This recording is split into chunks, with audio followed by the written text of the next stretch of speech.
Good morning students. हम पढ़ रहे हैं बीए पार्ट फर्स्ट का paper second Bharatiya Samaj Indian society. और आज के इस वीडियो में हम पढ़ेंगे ऐतिहासिक अंतःस्थापित विविधताएं। भाषा के बारे में आज हम पढ़ने वाले हैं कि भारत देश में भाषागत रूप से विविधता कैसे पाई जाती है। भारतीय सांस्कृतिक जीवन की महत्वपूर्ण विशेषता यहाँ की मिश्रित संस्कृति संपूर्ण भारतीय समाज के 7,000 सालों के सांस्कृतिक इतिहास की अपनी प्रभावी संस्कृति, जो कि हिंदू, मुस्लिम, सिख, ईसाई, जैन जनजातियाँ और अन्य धार्मिक सांस्कृतिक समूहों का सम्मिश्रण है। अनेक विदेशी आक्रमणों के उपरांत भी विभिन्न जातियों समुदायों के लोगों में आज एक एकता हमें दिखाई देती है। इसका कारण भारतीय संस्कृति की समन्वयात्मकता, सहिष्णुता और विशिष्टता ही है, जिसने आज भी अपनी भाषा, धर्म और संस्कृति को बचा रखा है। भारतीय संस्कृति की अक्षुण्णता को बनाए रखने में भाषा का योगदान कम महत्वपूर्ण नहीं है। भारत के राज्यों के पुनर्गठन में भाषाई संरचना को महत्व दिया गया है। प्राचीन संस्कृति और सभ्यता में भाषा की विशेषताओं के अनुसार ही सांस्कृतिक परिवर्तन हुए। इसी संदर्भ में भारतीय समाज के अंतःस्थापना में इसके योगदान को देखने का प्रयास हम करने वाले हैं। भाषा विविधता को समझने से पहले हमें यहाँ पे समझना होगा कि भाषा किसे कहते हैं। What is language? भाषा भाषिक अवयवों से उच्चारित या याच्छ्रित प्रतीकों की एक व्यवस्था है, जिसके द्वारा एक समूह के सदस्य परस्पर विचारों का आदान प्रदान करते हैं। भाषा वह साधन या माध्यम है जिसके द्वारा हम अपने विचारों को, अपने भावनाओं को और अपनी इच्छाओं को अभिव्यक्त कर सकते हैं। आप सोचिए स्टूडेंट कि अगर हमारे पास ये भाषा नहीं होती तो हम अपने विचारों को और अपनी भावनाओं या इच्छाओं को किस प्रकार व्यक्त कर पाते। तो इस परिभाषा के आधार पर यहाँ पे भाषाओं की हमें कुछ विशेषताएं भी स्पष्ट होती हैं। जैसे कि भाषा की एक विशेषता इस परिभाषा से बनती है कि भाषा भाषिक अवयवों से उच्चरित होती है और भाषा प्रतीक या यादृच्छिक होती है, मतलब मनुष्यों के द्वारा बनाए गए हैं। जो भी प्रतीक है भाषा के, वो किसने बनाए हैं? मनुष्य ने बनाए हैं।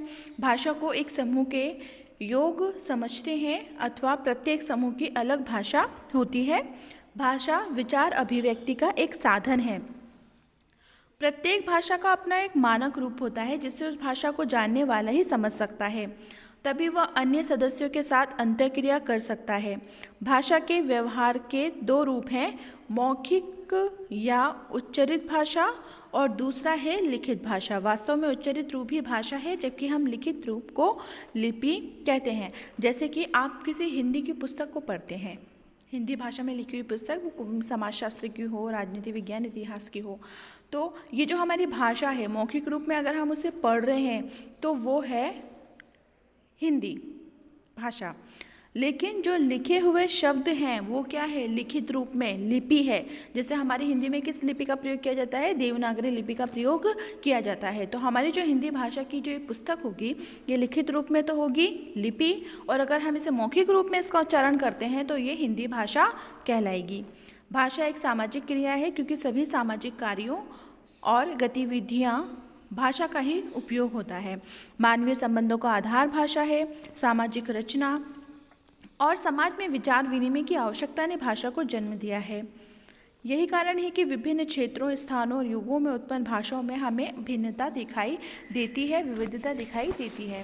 लोगों ने अपनी आवश्यकताओं को पूरा करने के लिए अलग अलग प्रतीक चिन्हों, अलग अलग लिपियों, संकेत शब्दों का उपयोग किया, और इसीलिए हमारे देश में हर थोड़े दूरी के बाद कुछ अलग ही बोली या भाषाएं हमें सुनने को या देखने को मिलती हैं। भाषा का परिष्कृत रूप संस्कृति पर आधारित होता है। संस्कृति एवं भाषा में समान प्रेम होता है, जिससे व्यक्ति की पहचान होती है। सामाजिक कार्यों एवं गतिविधियों से ही संस्कृति का निर्माण होता है। भाषा संपूर्ण संस्कृति के आचरण का आधार है। भाषा ही समुदाय के निर्माण का मूल आधार है। मानवीय ज्ञान समुदायों और संस्कृतियों की भाषा के अध्ययन से ही होता है। इस प्रकार भाषा का क्षेत्र व्यापक है। भाषा के बहुत विविध रूप भी हमें दिखाई देते हैं। वेरियस फॉर्म्स ऑफ लैंग्वेज, भाषाओं की संख्या असंख्य है। ग्रियर्सन ने भारत की भाषाओं का सर्वेक्षण किया था और ग्रियर्सन के अनुसार 179 भाषाएं और 544 लोक भाषाएं हमारे देश में विद्यमान है। लेकिन ये वर्गीकरण अब काफ़ी पुराना हो चुका है। फिर भी भारत जैसे विशाल देश में भाषाओं की विविधता अधिक है, लेकिन भारत विविधता का राष्ट्र होते हुए भी यहाँ विविधता में एकता है। यूरोप जैसे उपमहाद्वीप में भाषाओं के आधार पर ही राष्ट्र बने हैं। यूरोप उपमहाद्वीप के प्रत्येक देश की अपनी भाषा है, या यूरोप का विभाजन भाषाओं के आधार पर ही हुआ है। भारत में भाषाएं क्षेत्रीय और प्रादेशिक है, जैसे बंगाल प्रदेश में बोली जाने वाली भाषा। पंजाब में कौन सी भाषा बोली जाती है? पंजाबी। राजस्थान में राजस्थानी भाषा बोली जाती है। यूरोप में भाषाएं राष्ट्रीय स्तर पर है, जैसे फ्रांस देश में, और जर्मन भाषा जर्मनी देश में। पोलैंड में पोलिश भाषा बोली जाती है। ठीक है। शिक्षा प्रदान करने की दृष्टि से भाषा को हम 5 वर्गों में बांटते हैं। पहला है प्राचीन भाषा, दूसरा है संस्कृत भाषा, तीसरा है मातृभाषा, चौथा है राजभाषा, पांचवा है राष्ट्रभाषा और छठा है अंतर्राष्ट्रीय भाषा। प्राचीन भाषा के अंतर्गत प्राचीन भारत में प्रयुक्त भाषाओं को सम्मिलित किया जाता है। संस्कृत, पाली, प्राकृत, अपभ्रंश आदि। यद्यपि ये प्राचीन भाषा है, लेकिन साहित्यिक दृष्टि से इनका महत्व है। संस्कृत भाषा ये भारत की शास्त्रीय भाषा है, भारतीय संस्कृति की जननी है। इसका सीधा संबंध उत्तर भारत की भारतीय भाषाओं और आर्यकुल से है, लेकिन दक्षिण की भाषाओं जैसे कि तमिल है, तेलुगु है, कन्नड़ है, मलयालम भाषा है, इसका अधिक प्रभाव है। वैसे अरबी और फारसी भी इसी क्षेत्र में आती हैं। मातृभाषा को बालक की प्रथम भाषा कहा जाता है। माता पिता से सीखी हुई भाषा का परिष्कृत रूप मातृभाषा का होता है। किसी विशिष्ट क्षेत्र में प्रयुक्त भाषा को प्रादेशिक भाषा कहते हैं। जैसे उत्तर प्रदेश और मध्य प्रदेश की मातृभाषा प्रादेशिक भाषा हिंदी है। राजभाषा राज्य के कार्यों में प्रयुक्त भाषा को हम राजभाषा कहते हैं, या यह राज्य के प्रशासन या राज्य की व्यवस्था की भाषा होती है। भारतीय संविधान में 18 भाषाओं की स्वीकृति प्रदान की गई है। राष्ट्रभाषा प्रत्येक राष्ट्र की एक भाषा होती है, जिसे राष्ट्रभाषा कहा जाता है। जिस भाषा को देश की अधिकांश जनता बोलती है और समझती है, वो राष्ट्रभाषा है। भारतीय संविधान में हिंदी को राष्ट्रभाषा का गौरवपूर्ण स्थान प्रदान किया गया है। अंतर्राष्ट्रीय भाषा आज के वैज्ञानिक और तकनीकी विकास ने विश्व के राष्ट्रों को एक दूसरे के समीप ला दिया है, जिसे हम वैश्विक ग्राम की संज्ञा देते हैं। एक राष्ट्र की गतिविधियां दूसरे राष्ट्र को प्रभावित करती है और विश्व के राष्ट्र परस्पर विचारों का आदान प्रदान जिस भाषा में करते हैं, वह अंतर्राष्ट्रीय या विश्व भाषा है। संयुक्त राष्ट्र संघ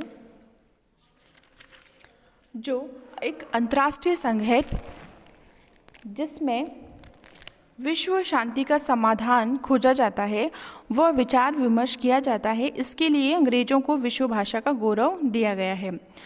विभाजन से पहले भारत में भारतीय आर्य भाषाएं, द्रविड़ भाषाएं, ऑस्ट्रियन और तिब्बती चीनी भाषाएं बोली जाती थी।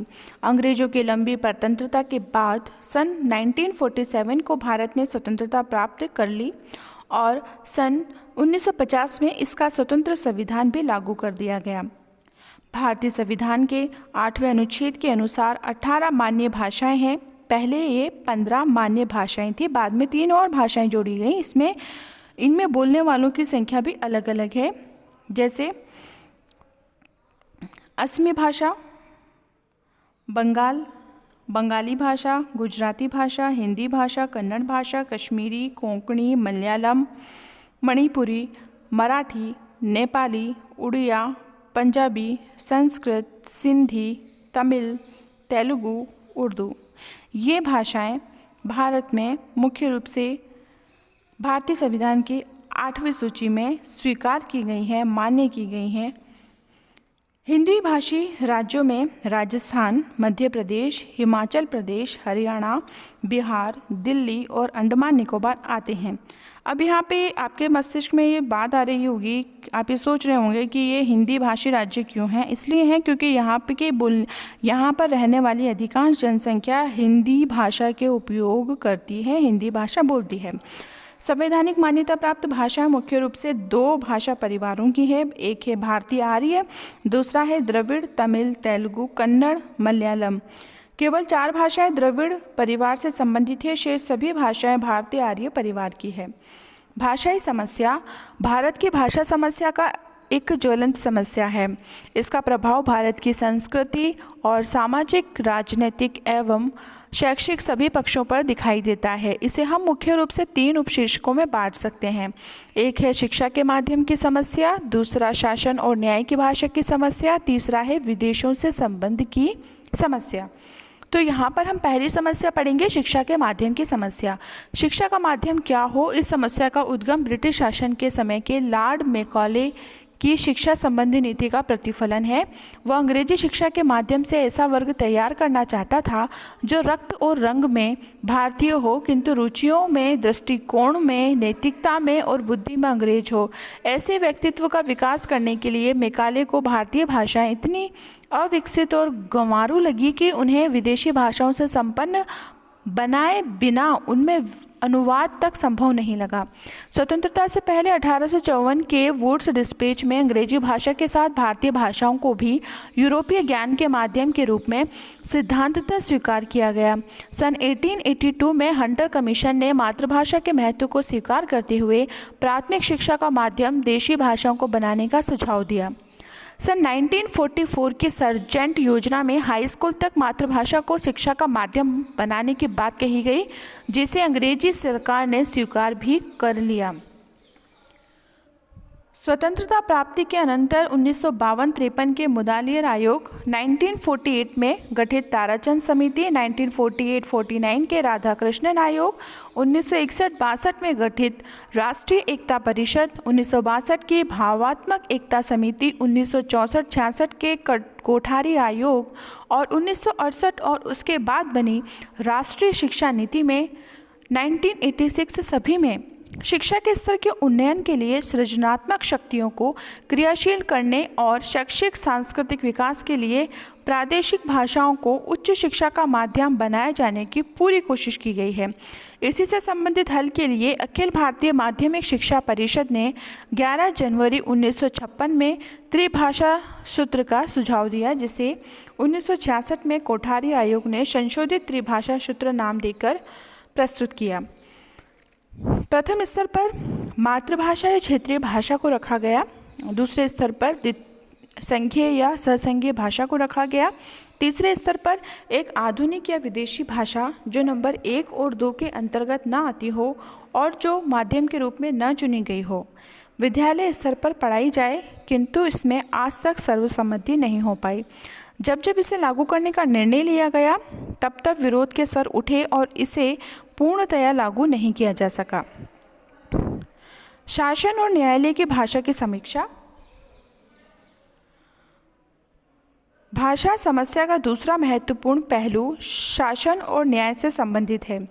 संविधान में हिंदी की 3 भूमिकाएं हैं: संघ की राजभाषा के रूप में, राज्यों और प्रदेशों की राजभाषा के रूप में और संघ और राज्यों के बीच परस्पर संपर्क भाषा के रूप में।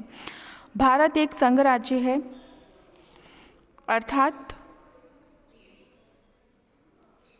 विभिन्न राज्यों का संघ है। संघीय सरकार का कामकाज जिस भाषा में होता है उसे संघीय भाषा कहते हैं। 14 सितंबर 1949 को संविधान सभा ने हिंदी को संघ की राजभाषा के रूप में स्वीकार कर लिया था। संविधान के अनुच्छेद 343 में भी ये व्यवस्था कर दी गई कि भारत संघ की राजभाषा देवनागरी लिपि में हिंदी होगी।